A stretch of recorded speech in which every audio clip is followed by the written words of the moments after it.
দীর্ঘ ৩২ বছর পরিত্যক্ত থাকার পর কৈলাসহরের বিমানবন্দর চালু করার প্রক্রিয়া শুরু হয়েছে পুনরায়। এক্ষেত্রে এয়ারপোর্ট অথরিটি অফ ইন্ডিয়ার এক উচ্চ পর্যায়ের প্রতিনিধি দল কৈলাসহরের পরিত্যক্ত বিমানবন্দর ও সংশ্লিষ্ট এলাকা পরিদর্শন করেন সোমবার। প্রতিনিধি দলে ছিলেন এয়ারপোর্ট অথরিটি অফ ইন্ডিয়ার উত্তর পূর্বাঞ্চলের এক্সিকিউটিভ ডাইরেক্টর সন্মুখ যুগানি, আগরতলা মহারাজা বীর বিক্রম এয়ারপোর্টের অথরিটি ডাইরেক্টর। বর্তমান কৈলাসহর বিমানবন্দরের পরিকাঠামো, দৃশ্যমানতা, জমি অধিগ্রহণ বিষয়সহ প্রাথমিক পর্যবেক্ষণ করেন প্রতিনিধি দলটি। বিভিন্ন বিষয়ে প্রাথমিক পর্যবেক্ষণ সম্পন্ন হয়েছে। রাজ্য সরকারের সাথে আলোচনার মাধ্যমে কী ধরনের পরিষেবা চালু হবে ইত্যাদি বিষয়ে সিদ্ধান্ত নেওয়া হবে বলে জানিয়েছেন এয়ারপোর্ট অথরিটি অফ ইন্ডিয়ার উত্তর পূর্বাঞ্চলের এক্সিকিউটিভ ডাইরেক্টর সন্মুখ যুগানি।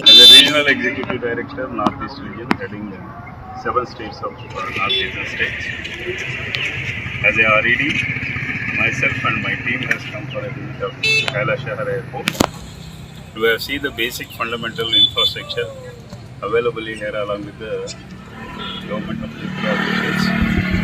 In turn, the preliminary observations are made and we are categorically taking up Kailasahar Airport for development, and we are seeing the feasibility of which type of operations can be taken up for future planning. So accordingly we will finalize after discussion in consultation with the state government. সোমবার airport authority of ইন্ডিয়ার উচ্চ পর্যায়ের প্রতিনিধি দলের পরিদর্শনের পর কৈলাসহরের পরিত্যক্ত বিমানবন্দর চালু হওয়ার প্রক্রিয়া অনেকাংশেই গতি পেল বলে মনে করছেন তথ্যবিজ্ঞ মহল। কৈলাসহরের পরিত্যক্ত বিমানবন্দর পুনরায় চালু করার দাবিতে রাজনৈতিক ও অরাজনৈতিক আন্দোলন জারি রয়েছে দীর্ঘদিন ধরে। রাজ্যে দলের সরকার প্রতিষ্ঠিত হলে কৈলাসহরের বিমানবন্দর চালু করার জন্য প্রয়োজনীয় উদ্যোগে নেওয়া হবে বলে প্রতিশ্রুতি দিয়েছিল ভারতীয় জনতা party.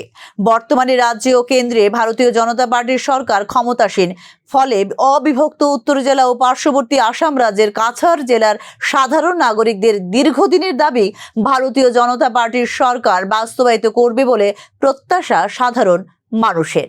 Bureau report, news now.